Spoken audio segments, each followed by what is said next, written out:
Is Lecture 1, Part 1 of the Lion King series. I'm Nick Lugo, and this whole thing is just made to give you an absolutely in-depth view of the Lion King, and I want to make sure that it's as in-depth as possible. So if you're looking for that, I'm your guy.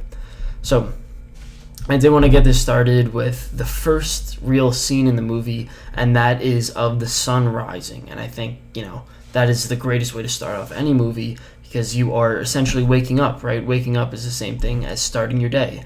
And starting a movie is very, with the sun rising, is the same exact thing. You're literally starting your day with the dawn of consciousness, right? Like, you're waking up, and it's also the symbol of birth, right? So now that you have the new day, the new start, you now have this this lion that's being born, and this is the birth of the hero.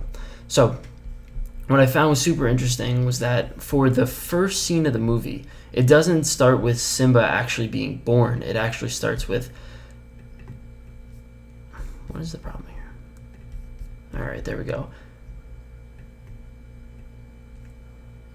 So what I think was really cool is it doesn't start with Simba being born. It starts with the Circle of Life song, right? So the whole entire purpose of the Circle of Life is...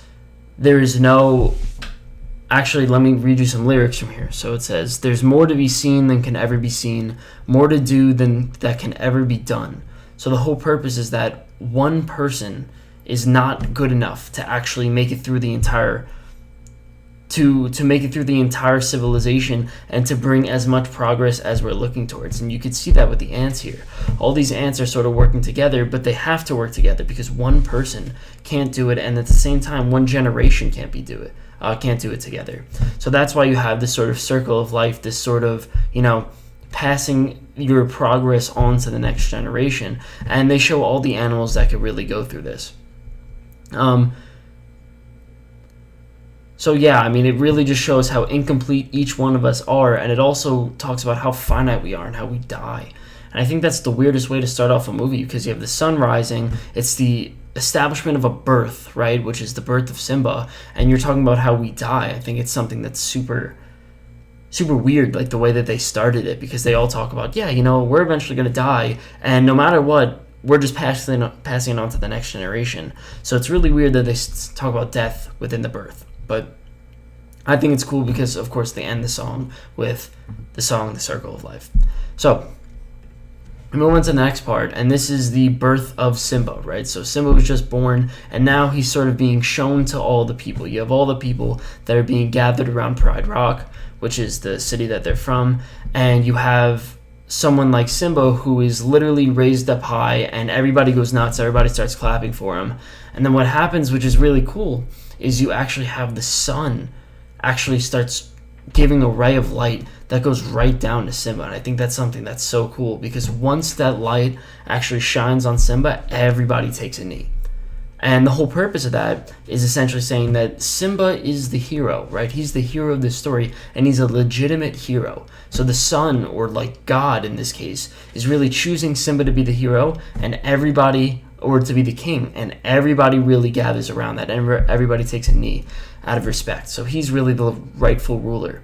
And as opposed to that, right, a tyrannical ruler, right, the definition of a tyranny is an illegitimate ruler, a ruler who is not appointed by God or the people or any of these measures.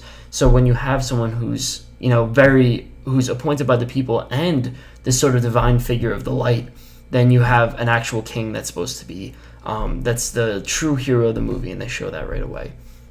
So then you look at the actual tyrannical person, and it's a cut directly to Scar, right? And Scar is the person who, he's bitter, he's resentful, right? And we don't really...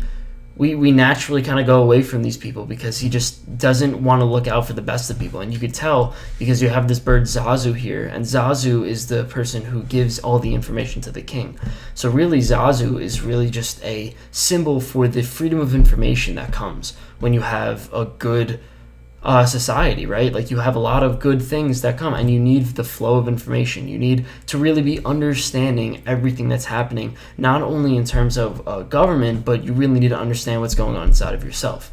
One important thing that I find that's really critical to these stories is that not only are the governments and the societies playing out here, not only are they an actual story and they could play out in real life, but it's actually a metaphor for you and the life that exists within you. So within you, you have the hero, which would be Simba, and then you also have this lurking Scar, who can also at the same time come and take you down at any point. So Zazu's another important part of you, and he's the person who literally wants to see everything. He's basically the symbol for knowledge. And Scar, as the bitter, resentful person who's a tyrannical person, right? Like anytime he would be elected leader of something, he is going to be the illegitimate ruler because he is just tyrannical and he doesn't want the free flow of information. So you look at him and he actually tries to eat Zazu. That's actually his goal in this. He's trying to intimidate him, he's trying to play dominance games, and he's really trying to show that he's more superior than Zazu, right? He's kind of the guy, and we don't really like these people. So then you have coming up next, you have Mufasa, right? And Mufasa is sort of having this little exchange with Scar, and he comes by and he tells him, hey, why aren't you at the ceremony for your new king, right? Your nephew, who's, since Mufasa is Scar's brother, then Simba is Scar's nephew, right? So he's like, why have you not shown up to your nephew's, sort of like essentially like christening, right? So why have you not shown up? And essentially he says something bitter, right? He's resentful. He's like, why do I have to go to the person that I would be next in line for king, but obviously now I'm not next in line. Now it's Simba who's next in line.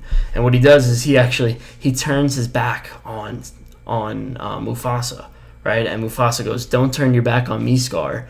And then Scar goes, I think you shouldn't turn your back on me, right? Which is a huge foreshadowing because Mufasa doesn't really understand Scar. He doesn't even take the time to understand Scar. And you could look at this, right? So right after he says, don't turn your back on me, then Mufasa gets aggressive with him and he starts to play those same dominance games that Scar is trying to play on Zazu, right? He's basically trying to do, he's trying to one-up him. And Scar sort of backs down, as you could tell, right? Like Mufasa's obviously the stronger brother here. And you could tell, right, that Mufasa's, just essentially not trying to understand Scar, but he's really trying to make him back down.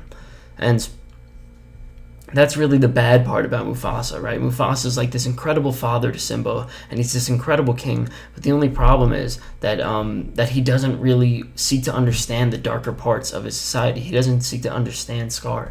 He really just wants to, sort of put him down, right? And then you actually get into a little funny place here where Zazu goes, he'd make a very nice throw rug when Mufasa wasn't, he was talking about, how should I handle Scar? And you could tell that Mufasa isn't really taking Scar seriously. And that's the problem, right? He sees him as an enemy to be dealt with, right? And to sort of, push back upon. But he doesn't really try to understand or do anything like that. He just wants to assert his dominance. So then the next scene that it cuts to is Simba literally is going to, he wakes up his dad and he says, like, this is, like, you promised me that we must do this, and we have no idea what he's talking about, but it's really some sort of, like, initiation ceremony, and I find this to be one of the most powerful scenes in the entire movie. So he wakes him up early in the morning, and you have Simba, who is about to go and do this sort of initiation ceremony. And what actually happens is before he does that, he sort of takes a little walk around his mom, and he gives her like a look. And then she gives him a little nudge on the butt, and then he's like, oh, I'm about to, he starts to actually go and do the initiation ceremony. And everybody's sort of like, what is going on here, right? Like, why is the mom giving a nudge?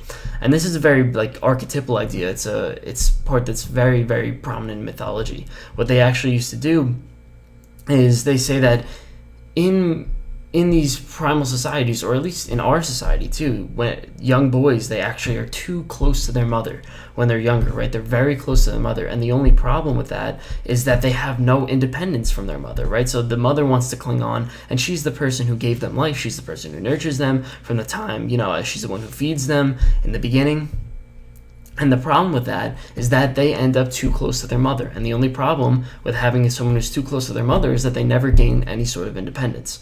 So Simba is now receiving this sort of initiation ceremony, and in terms of initiation, he wants to be more mature. So his father is going to show him what it's like to be king, what his future holds, and what it really is to be king. So the first thing that has to happen with that is that he must separate himself from his mother, right? He must separate the bonds that he currently has with his mother. So this scene right here, where she gives him a little nudge, I find that to be absolutely incredibly nice. And this is actually very mirrored in ancient tribes. What they used to do in the middle of the night is, these were Indian tribes. What they would do is they would take the children in the middle of the night, these young boys, and they take them in the middle of the night, and they'd be ready to do their initiation ceremony. And the initiation process was rigorous. So what they would do is in the middle of the night, they'd take their kids, and all the men of the tribe would take their kids and they'd separate them from their mother. The kids would try to hold on to their mother, but it wouldn't really work, and they'd separate them from their mother, and they'd take them through a very rigorous initiation process. And the initiation process is a symbol for what it's like to grow into maturity. So you're essentially leaving your mother's womb and you're moving into your life, your independent life, and you're going to be a more mature person. So what they would do is they'd actually do all these different types of rituals. It depended on the tribes, but one of the very important, I think, tribes that they would initiation processes that they would do is they would literally take the child, and for the next 5 to 6 months they'd actually put them in the woods, and they'd tell them they have to survive on their own. And that's exactly what would happen. They would have to survive on their own for 5 to 6 months, and if they didn't, they would die, and they weren't ready for independence. And if they were ready, then they come back as a fully grown man, as an independent man. And it really symbolized, the process of maturity. Obviously, that's a little barbaric, but the thing is, it's the same sort of ritual. Right now, Simba is going to try to become more of a man, and that comes with leaving the bonds of his mother. So now he's with his father, and his father essentially shows him, okay, he says something that I thought was really amazing. He goes, your kingdom is really all that that the light touches. And it's definitely a psychological symbol, right? It's definitely saying your kingdom, or the thing that you're aware of, is all the part that the light touches. And obviously the light is something that's consciousness, right? It's something that that you're aware of, right? So everything that he's aware of is right in front of him, and he completely understands all this. And it's the job of the father, who is the king, right? So, or let's just say it's the job of his role model to go and give him a sort of tour of, here's all the knowledge that I know, here's the kingdom that I have, and I'm going to share this all with you. So Mufasa says, essentially, one day, Simba, you are going to have all of this land, and all of this is going to be yours. So you're going to have all this knowledge, you're going to have all this consciousness. And you could tell that Simba is just absolutely fascinated by this, right? You could tell that he is so into it, he loves it. But then Mufasa says something that's incredibly different from, it's definitely a deviation from what he says before. So he says, there's the light, here's all the things that we understand, but you see this part on the side here. Here's the shadow, here's the darkness. This is not our kingdom, because it's not the part that the light touches. And that's really showing it's all the things that we don't understand, all the things that we don't know, right? And it's this sort of shady part, this part that we don't really understand. And Simba doesn't really like that, right? He's like, why is it that we can't go to this one place, right? Like, if our kingdom is all that the light touches, then why can't I go to this one place? So that's the big problem with Mufasa. Mufasa doesn't even try to understand that side, right? Scar actually lives in in that darkness, right? So if you have someone that's completely dark, right, and you don't go and venture in there, then you're never going to be able to uncover it. And that's part of the unconscious, right? It's one of those things. If you keep pushing away your feelings, if you keep doing that, then eventually it's going to come back and it's going to bite you. And you see that later in the movie, right? So it's one of those things. You can't keep pushing it down into your unconscious. The more you push it down into your unconscious, let's say you want to run away from some certain feeling, right? So you want to, your parents divorced and you're very sad about it, right? So you push away those feelings, you keep pushing it away into the dark side, or the shadowy place, right? But eventually it's going to come up. No matter what, it's eventually going to come up. And that's Mufasa's big problem. Mufasa says, you know what, you should do this. Simba says, you could tell he's a little bit aggressive, or at least very curious as to what is going on inside this dark place. So then Mufasa goes to explain to Simba. He goes, hey, listen, this is really what the circle of life is. The circle of life is just an absolutely important part of our existence. You know, he essentially says that we all are one, right? We all are. He says the ants and the antelope and the lion are all one. And what ends up happening is that even though they eat the antelope, they eat the antelope, and then they die, right? And when the lions die, they turn into the grass, and then when the grass happens, the grass eat the antelope. So really, it's the essential. Yeah, it's essentially this whole idea that we all are united under one framework, and that is the circle of life. You know, we are all united together, and that's a pretty profound message. The only problem with that is if you go back to this, literally the slide before, he says that we are all one, but he's not including the hyenas and Scar and the dark place inside of there. So not only are we all one together, but he separates the fact that we're all one and the darkness, right? So he never includes the darkness in that place, in that symbolism, right? By saying that we're all one, he's not including these dark figures, right? So then you get on to the next part, which is also incredibly ironic, right? Zazu says, and you can tell he's very petrified of this, right? Zazu says that the hyenas have gotten into the Pride Land. So Mufasa then goes on a mission to then kick them out, right? So even though we're technically all one, according to Mufasa, right, he's still trying to kick them out of the Pride Lands. He's still trying to put them back into the shadow. And that's so incredibly ironic, right? So Mufasa goes alone, right? And that's all right. So then Mufasa goes alone, and he tells Simba to stay back, right? Which is another way of saying, right, Simba, you are not king yet, right? You still don't have your independence, because, you know, he's the one who takes care of him. He's still king. Mufasa is still the one who's sort of taking control. So at this point, Simba can't even do anything because he's still essentially living in Mufasa's shadow, right? Like, how are you supposed to grow away from your parents, right, in the general sense, and also for Simba's sense? How are you supposed to grow away from your parents if you still can't break away from them, if you still haven't had your independence and you're still dependent on your father, right? So then what ends up happening is essentially, because Simba is so he doesn't have that much knowledge, he has such little independence, and at the same time he's still a young kid. So what ends up happening is he goes over to Scar, and he gives Scar this little, you know, you could tell he's a confident guy, or Simba's a confident guy, and he tells Scar, he goes, I'm going to be the king of Pride Rock. Did you hear that? And of course Scar isn't too happy about this, because clearly he's resentful, and Scar sees that he could take advantage of this kid, so that's what he ends up doing, right? This naive young kid who's never been able to do anything by himself, he ends up doing a little manipulation tactic, and you can really see it in his eyes, right? He's incredibly manipulative. And what he does is he really says, he goes, you see that place, you know, right over there, right? Have you ever heard of that place, the shadowy place that your father told you not to go to? And what he ends up saying is, you know what? This place is it's only a place for the bravest people. Only the bravest people go there. So he gives him a little, you know, he really uses his rationality. He really uses his cunningness to be able to, you know, manipulate Simba, right?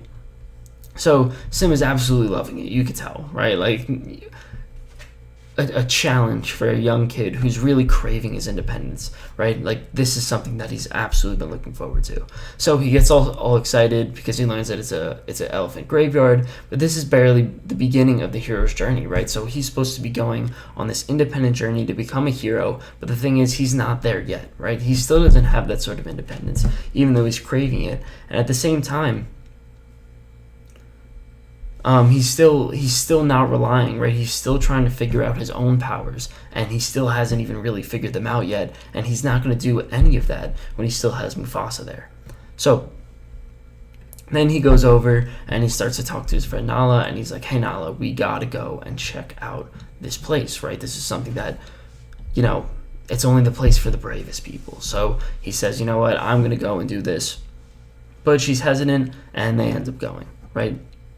Then I think one of the parts that really shows that Simba's really, really craving his independence is when he goes and he says, you know what, I just can't wait to be king, right? That's the song that he really gets into, and he's like, you know what, I am so excited to be king.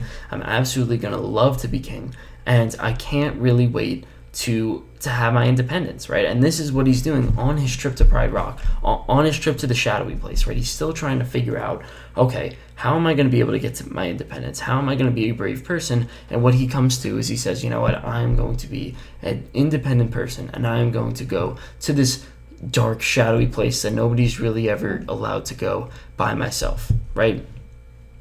And you know what, at the same time, right, if you look at someone like Hero, right, so I think the whole purpose of the light shining down on Simba in the beginning is to show that Simba is a hero who's going to be king. And when he says, I just can't wait to be king, he's really right? He's really understanding the real power that exists in the hero who can be a hero, right? So he's a young kid who not only is going to be hero, but he has the potential to be hero, right? So you really hope that he becomes a good king, and everybody looks forward to him, and everybody understands that this guy's going to be king. So he has essentially unlimited potential. He could be the person that could really go out and really understand for everybody and say, you know what, I'm going to be king, and I'm going to be a great king. So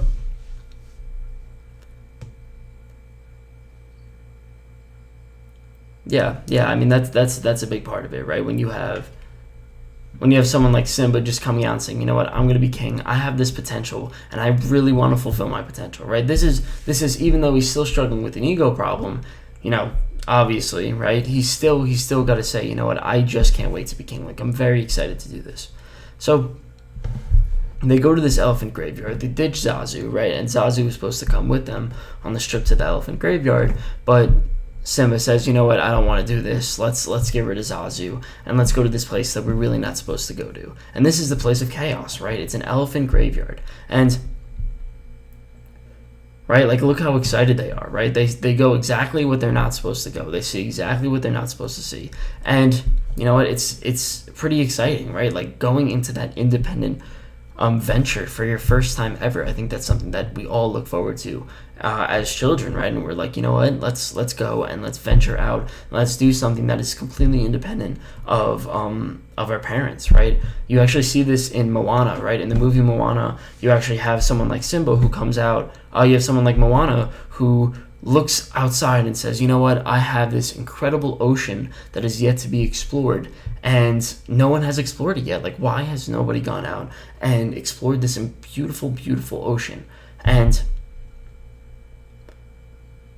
And she isn't allowed to go there. It's sort of the same thing, right? She's definitely not allowed to go and see this ocean. Everybody tells her, don't go and see this ocean, but she still wants to go in it anyways. That's where the hero's journey lies. It lies in the place where you really don't want to go. It lies in this darkness that is essentially new, right? So the whole purpose of the circle of life, right? The whole purpose of previous generations building on other generations, which you see with the ants.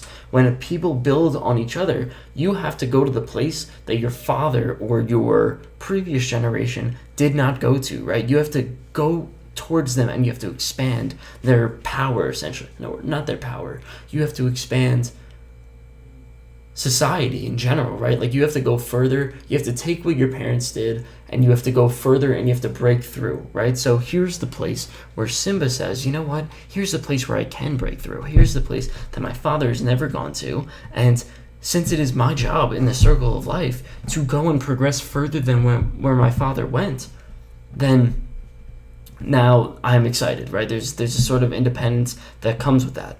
So he goes there and he gets absolutely crushed. This is not, you could tell he's sort of not ready for it, because he gets surrounded by 3 hyenas, and all 3 of them could really tell, you know what, we are a little screwed here. And Zazu comes back, but Zazu is really, they're also no help. right? So I think first of all, it's pretty cool the fact that they did have hyenas in there, because the fact that they have hyenas in there is essentially saying hyenas are, well, they're in an elephant graveyard, right? So the hyenas are not vultures, scavengers, right? So what they do is they only eat dead bodies, and that's exactly why they'd be in the elephant graveyard, right? They're a very creepy, weird species, right? And they only feed off dead people, and it's like, what, why would you want to have those in your society? But the whole thing is, if we are all one, if we are all part of this circle of life, you're going to have these people, you're going to have these, you're going to have these parts of yourself that you really don't want to deal with, these parts of your unconscious in the shadows that you really don't want to deal with, but at the same time, you got to deal with them, you got to work with them, because if you don't, then they're going to stay in your shadow, and then they're eventually going to grow, like I said before. So you can tell that they're really not winning right now, and they're definitely in a very, very large amount of trouble. So I'm still trying to figure this part out. I'm still trying to understand, but for whatever reason, there is always a group of troublemakers, right, in whatever sense of the word, right, and you always have they consist in a group, and they always have one person in the group just doesn't really have all the lights on upstairs. Like, I never really understood that, and I'm still trying to figure that out, and I have no idea. I think part of it has to just do with comic relief, right? Like, this hyena, his name's Ed, right? And he's, he has a lot of funny scenes in the movie, so I guess maybe that's part of it.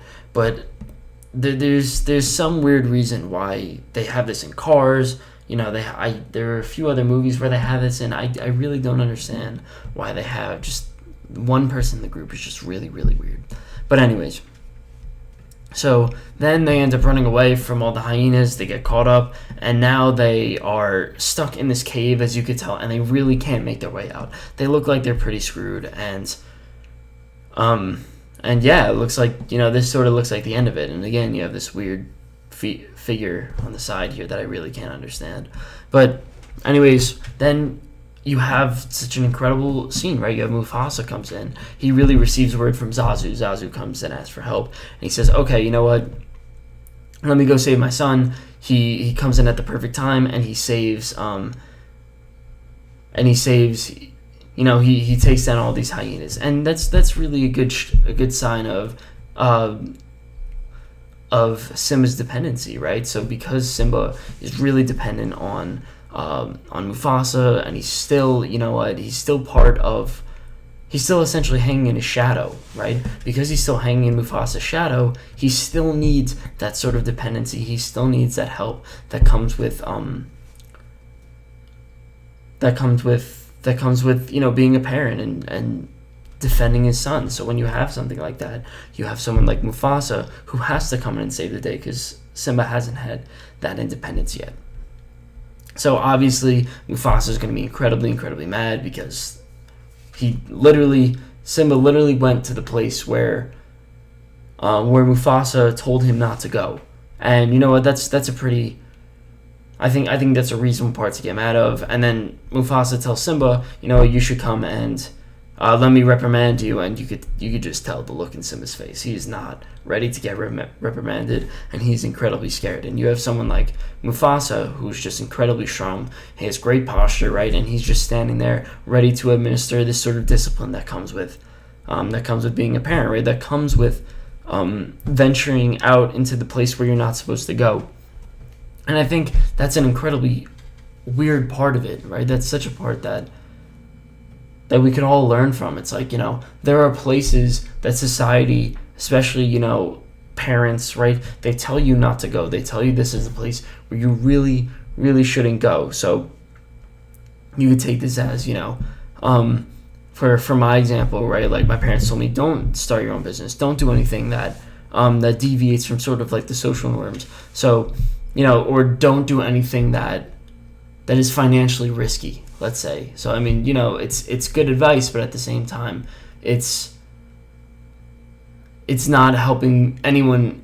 It's not helping the hero part of you achieve that sort of human potential, right? Like, if you're only living in secures and you're not taking any risks, then you know what, you are going to you're not going to grow, right? But the only problem with that is that you're going to experience a lot of failures, and that's exactly what happens with Simba here, right? Simba experiences a tremendous failure in terms of he ventured out into the unknown. He started taking risks, and it just wasn't his time to start taking risks. He was doing things, and he was failing, right? He wanted to be independent, but it really wasn't his time to be independent. So he goes there, and I think this scene, this part of the movie, actually, I thought this was incredible. What he does is he starts walking over to his father to sort of receive his punishment, and he takes a step, and he sort of falls into his father's footprint, right? And it's a really great symbolism there, because it's really showing that Simba is still a part of living in his father's shadow, right? He's still not the person that he really wishes to be, and he's not independent yet because he's literally a part of his father, right? If you were to imagine, he's a subset of his father, right? So his father takes up his entire foot, and he's only a part of it. So really, Simba hasn't done anything to be able to venture outside of his father or do anything further, right? If he was a very independent person, the symbolism there was he would step, and his step would be outside of his father's footprint. But no, the thing is, he's so independent, he's so dependent that he steps and he just sinks, more into his father because he's so dependent on. He's still living in his father's shadow. So his father gives him a little talk, but he's not very very stern with them, right? He just essentially says, you know what, why would you go out and seek trouble, right? This is not the time to go out and seek trouble. And he says, I'm only brave when I have to be, right? Like, I know that I stand out as someone who's brave and a good role model, but the only thing is, I'm only brave when I really have to show my braveness, right? And that's a very, you could see this in jiu-jitsu, right? So I took jiu-jitsu when I took it last year, right? And a big part of jiu-jitsu is they tell you 99% of the fights that you're in, if you get into like an actual fight, then 99% of the time, even if you're in the middle of if people are gathered around you, at almost any time you could run away. Almost any time you could actually go and just run away from the situation. And in jiu-jitsu, or many martial arts, they actually encourage you not to get into fights. But at the same time, jiu-jitsu, the whole purpose of it is to be able to defend yourself for that 1% of the time where you really can't run away, where you really can't get away. So that's sort of the wise nature of martial arts, and that's the same lesson that Mufasa is teaching Simba.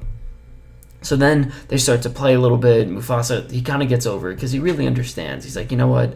It's part of Simba's nature, right? It's part of the childish nature to go and venture out into the unknown. So he's not really going to give him some harsh punishment.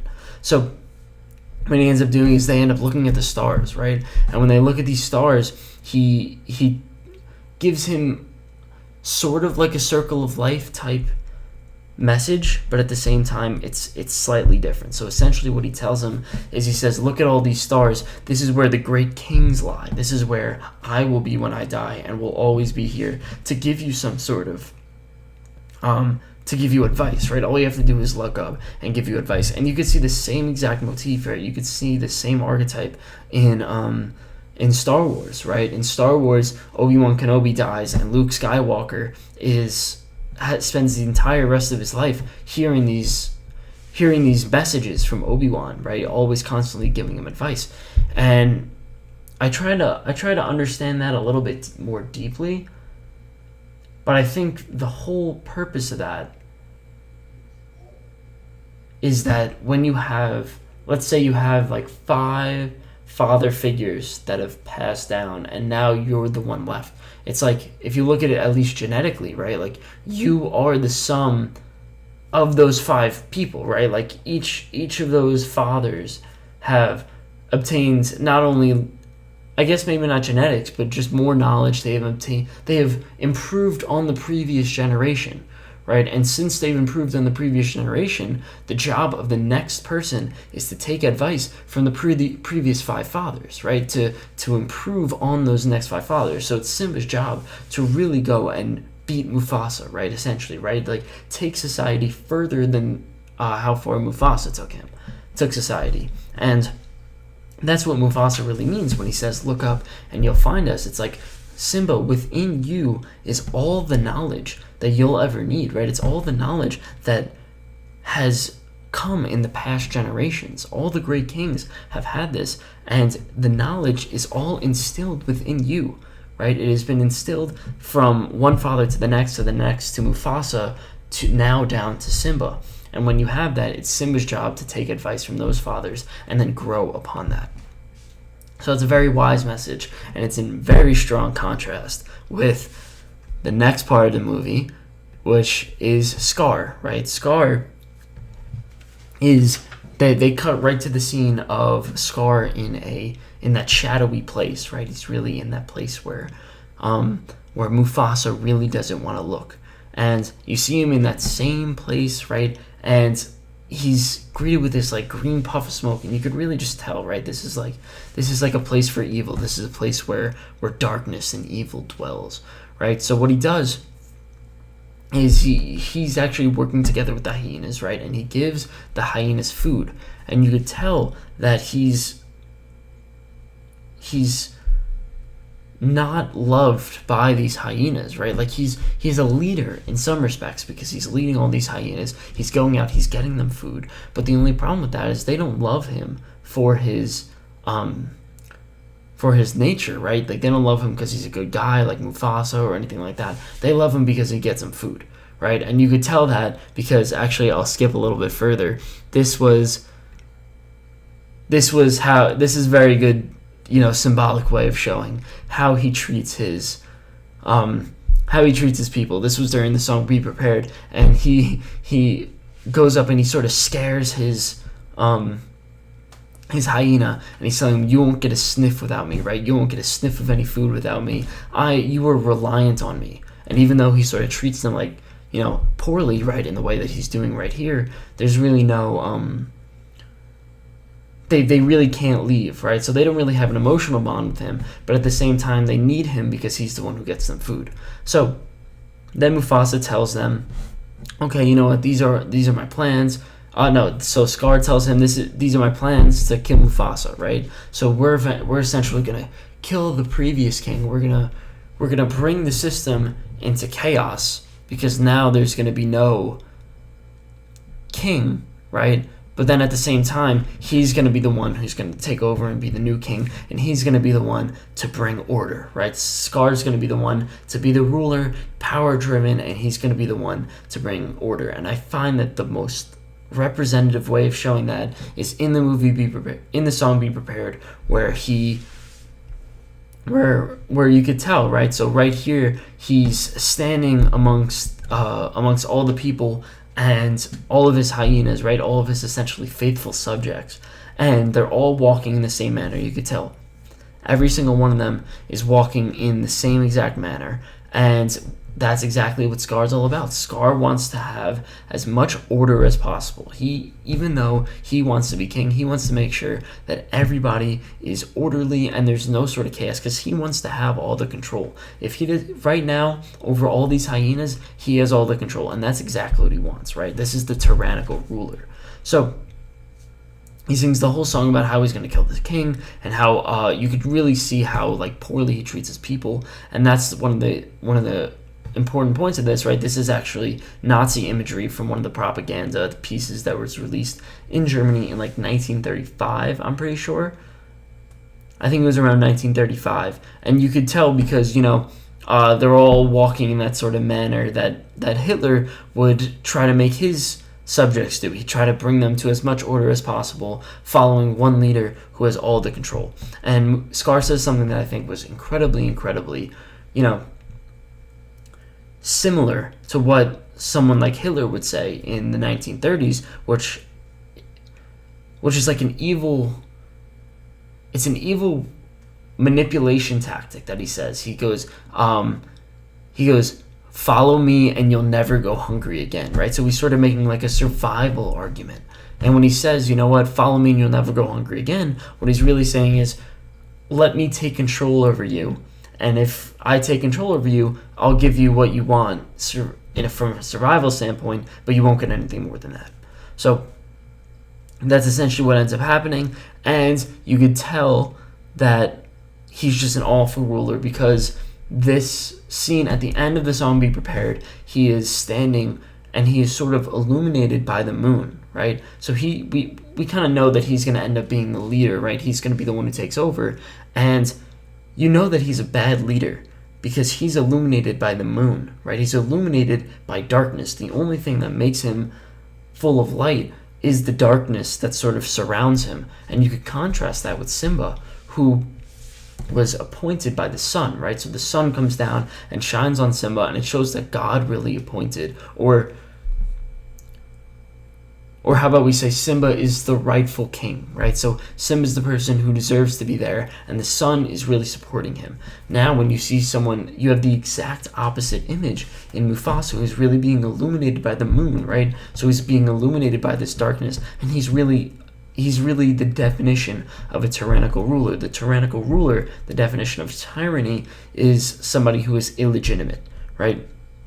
So let's move on to what ends up happening now. Is Scar is, you could tell, right? He's being incredibly manipulative, and he's setting up his plan to go and manipulate Simba into being killed, right? So what ends up happening is you could really see this, right? This is something that is really prominent amongst pedophiles, right? Which is definitely true, but it's also true amongst people who like pedophiles, right? Who trick little kids.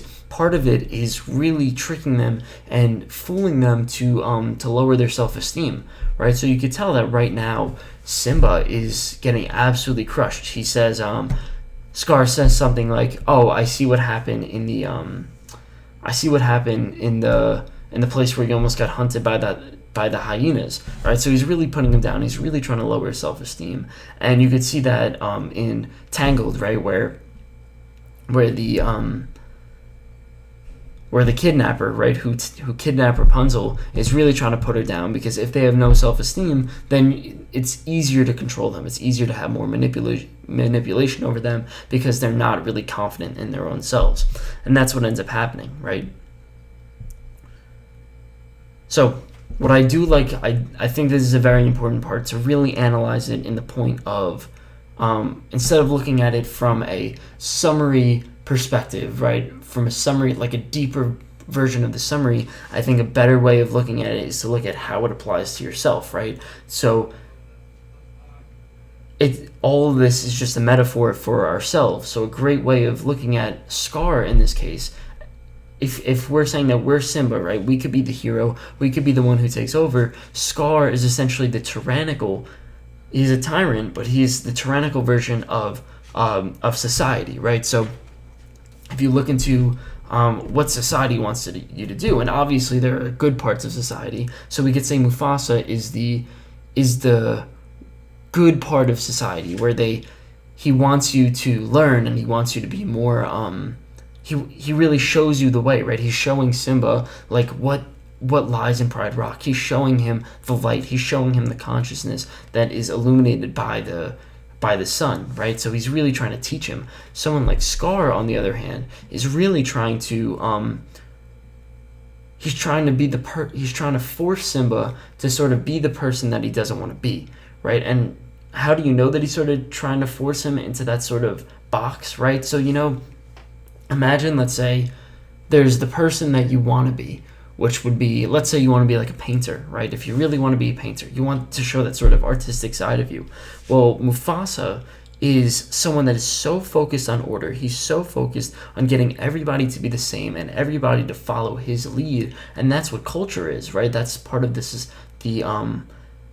that's part of what society wants you to do, right? Society sort of, there's a natural element to sort of making you conform, especially when there's some sort of traditions, right? So when you have these sort of, let's say 70% of people in our society have office jobs, right? But you really want to be the painter, right? If we stick with that metaphor, if you really want to be the painter, well, Scar, the tyrannical version of nature of society, would essentially be saying, you know what, instead of that, we're going to have 100% of people following me because I want this control. And you could tell because there's a great symbolism that comes right after, which is the stampede, right? So what ends up happening is you have this stampede of all these, let's say it follows the sort of herd-like mentality, right? Let's say you have, this is the part of society that Scar has brought in, and it's like the 70% of people that are office workers trying to exert their influence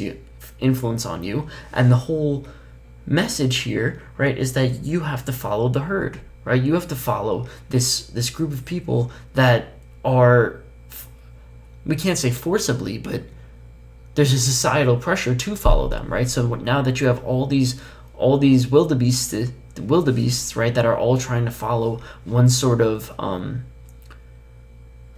order, right? They're trying to bring Simba with them, right? And that's sort of the tyrannical part of society that I'm talking about when I talk about Scar. So you look at Simba's face, right, and he still has that hero spirit in them. Obviously, he doesn't want to fall into this metaphorical stampede, right? This metaphorical aspect of society. So you can tell by the look on his face, right? He is not ready to expect this, right? Like this is really, one of his tribulations that's really going to get to him, right? So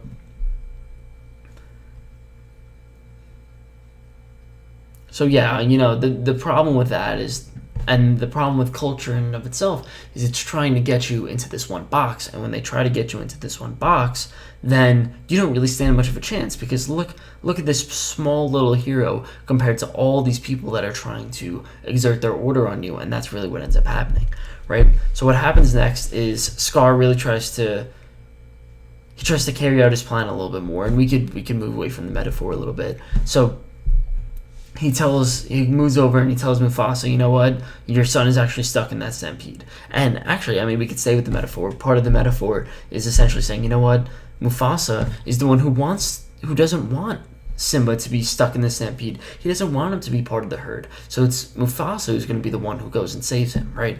So that's exactly what's happening. Mufasa has this entire ordeal. He comes in, he's like, you know what, I'm going to go save my son. He saves Simba, but then he sort of gets stuck, and he's actually now sort of at the mercy or at the will of the thing that he didn't pay attention to most. And I think that's the big problem with Mufasa. That's his sort of fatal flaw, is that he never really paid attention to Scar, right? He never really understood Scar. And when he does that, he is stuck at the end of a cliff, and all he asks for is Scar to come and help him. And obviously Scar does not help him. This is the point that I think every one of us remember from our childhood when we watch this, and Scar actually, knocks Mufasa off the cliff.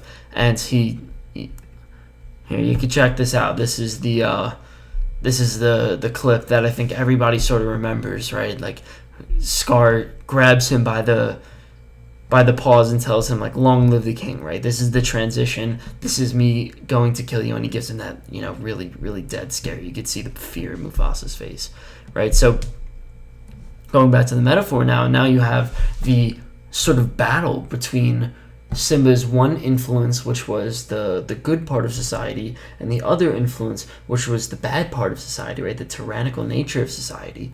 And both of them brought order. Both of them brought stability. Both of them brought, we could say order and stability, right? Both of them brought these two things, but obviously you'd rather stay with Mufasa. But with the battle, right? With this tremendous battle between the two sides, Scar ends up winning. Right, so that's the problem with Mufasa. That's the problem with Simba now. Simba is now left with nothing, right? He's only left with the bad parts of society. He's left with order, but he's left with the bad order. He's left with this Scar figure who really wants to shift him and shape him into someone that he's really not supposed to be, and someone that Simba doesn't really want to be. The hero doesn't want to conform. The hero doesn't want to be part of the herd. The hero wants to stand out from the herd and wants to be an incredibly powerful force that could end up hopefully bringing the good order back to society that Mufasa once brought. So this is the scene another big scene that I think this was the part that I cried to when I was younger, right? Like, he sees his father there lying dead, right? And this is sort of the symbol of what's to come, I guess, right? This is the symbol of Simba letting go of his dependence, right? Like now, for the first time ever, he's not dependent on his father, and I think that is the monumental story of almost all heroes, right? You see this with almost every single superhero. Like, everybody wonders, why is it a thing that every single superhero has to have their parents die or their guardian die? Like, why does that have to be a thing? Batman, Superman, Spider-Man, like all these people, why do they have to die? And that's the whole purpose, right? It's because Mufasa was the person who was essentially controlling Simba the whole time, right? Simba was living in Mufasa's shadow. And how could you possibly have a hero that's living in someone else's shadow? Why would we be interested in the person who's living in the shadow of the hero? Instead, this movie would be about Mufasa and his hero's journey, because he's the one who's really controlling the situation, and he's the one who Simba's dependent on, right? But when you have someone like Simba who really needs to be independent, now is the time for Simba to start to become a hero, right? This is the point where he says, you know what? I am actually ready to be a hero, right? Or at least that's where it should be, right? So if you look at a story like Spider-Man, for example, right? Peter Parker is essentially dead. Or he's essentially, no. He's essentially a part of his Uncle Ben, right? It's sort of like the same manner, right? He's somewhat independent, but he still hasn't really accepted that he is an independent hero yet. And then what ends up happening is that Uncle Ben, in another scene that probably has scarred all children, Uncle Ben dies, right? And by that time that Uncle Ben dies, immediately, once he sees Uncle Ben die, Spider-Man, he essentially turns into that Spider-Man figure. He gains his independence, and he is now a new person, right? Like, he is now accepting his hero's journey, and he is going on his transition, right? Like, he's gonna go and do that, and I think that's where I'm gonna end now, because this is the part where sort of hope, exists, right? Where you have this sort of positive aspect, right, where something's actually going to happen, and hopefully Simba becomes a really great person, and he accepts his hero's journey and sort of begins that process of maturity right away. So I'm going to end that there. That is the end of part 1, and we will move on to part 2 in a week. I'll have it done in a week, so I look forward to it.